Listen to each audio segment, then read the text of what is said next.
Ак Тилектин күнүмдүк аткара турган иштеринин бири тамак ашка суу ташуу. Ал жашаган Ак Буура 2 айылында бир эле крант бар. Жана бул айылдагылар ушул гана жерден суу алып ичишет. Ак Тилек болсо көбүнчө түшкө маал суу ташыйт. Себеби ал убакта кезек күткөндөр азыраак болот. Барсак очередь көп, ар бир көчөлөр келип өзүнүн канистрлерин коюп кетишет. Биз ошентип 1 саат 2 саатка чейин күтөбүз. 2 саатка чейин очередь күтөсүңөр? 2 саатка чейин. 2 саатка чейин күтүп, анан кийинки кыздар атам күтөм деп түнгө чейин калып калган учурлар болот. Анан ошентип кийинкилер дагы урушуштан чыгып кетет, ушундай болуп. Урушуп да кетесиңерби? Урушуп, бул мен кылдык го, биз биринчи койдук го деп ушинтип да урушуп кетишет. Сууга кезек күтүү эрте менен аябай күчөйт. Кезек күткөнү 20-30га жакын адамдар келип, суу алып кетүү үчүн эле 2-3 саат убактын коротушат. Көпчүлүк адамдар чоң 100 литр, 200 литр менен бачок шлангын тартып алат. Биздин балдар канистрлеп тура берет, анан кийин кетишет. Кээде суубуз жок калат. Кээде эми адам болгондон кийин үйүңө киши келет экен, башка болот экен. Эптеп-септеп талалардан, шаарлардан бачокто алып келип алып ошону ичебиз. Кээде суусу жок калабыз. Бизге эң негизги көйгөй суу, таза суу. Ушу таза суу болсо бизге болду эле. Жергиликтүү бийликтин дагы бизге кайдыгерлик кылган мамилесинин бири да.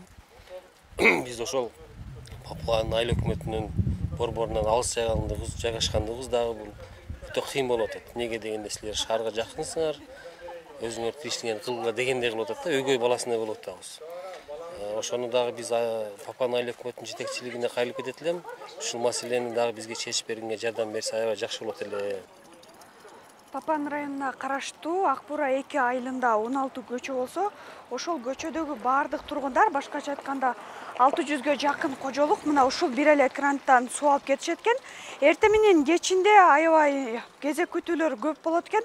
Ал эми түштөсү кичинекей балдар мындай канистрлерге суу куюп алып үйлөрүнө ташыйт экен. Айыл төптөлгөндөн бери эле жашоочулар баардык социалдык муктаждыктарын өздөрү жасап келе жатышат. Ак Буура 2 айылынын мындай көйгөйлөрүнө Папан айыл өкмөтү көңүл бурбайт. Айылдыктар муну аралыктын алыс болгондугу менен түшүндүрүшөт. 28 август күнү ушул жерде чогулуш кылып, Борбор каналынын жетекчилерин алып келдим. Бизге кандай болот, кандай жардамыңыздар тиет.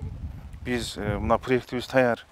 Ушул боюнча иш алып барганга мүмкүнчүлүк түзүп бериңиздер десем.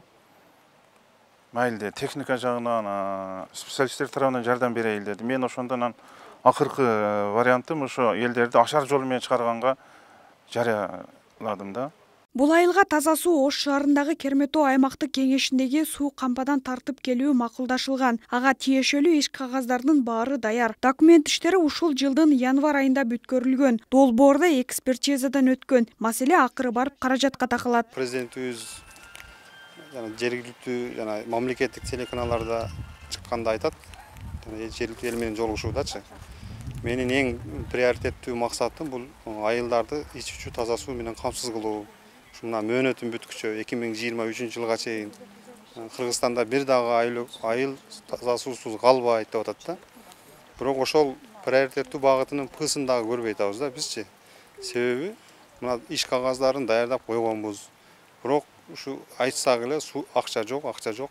А бул ушинтип кете берсе, бул 2023 жылы бүтпөйт бул суу, 2030 жылы дагы бүтпөйт. Ак Буура 2 айылы Кара Суу районуна караштуу Папан айыл өкмөтүнө карайт. Бул айылга адамдар 2005 жылдан баштап көчүп келе башташкан. Арадан 15 жыл өтсө да ушул күнгө чейин суу маселеси чечиле элек. Көбүнчө кыш мезгилинде суу токтоп калганда айылдыктар каналдан суу алып ичкен күндөр болгон. Зиягүл Болот кызы, Айкөл Олжобай уулу, ТМЖ жаңылыктары.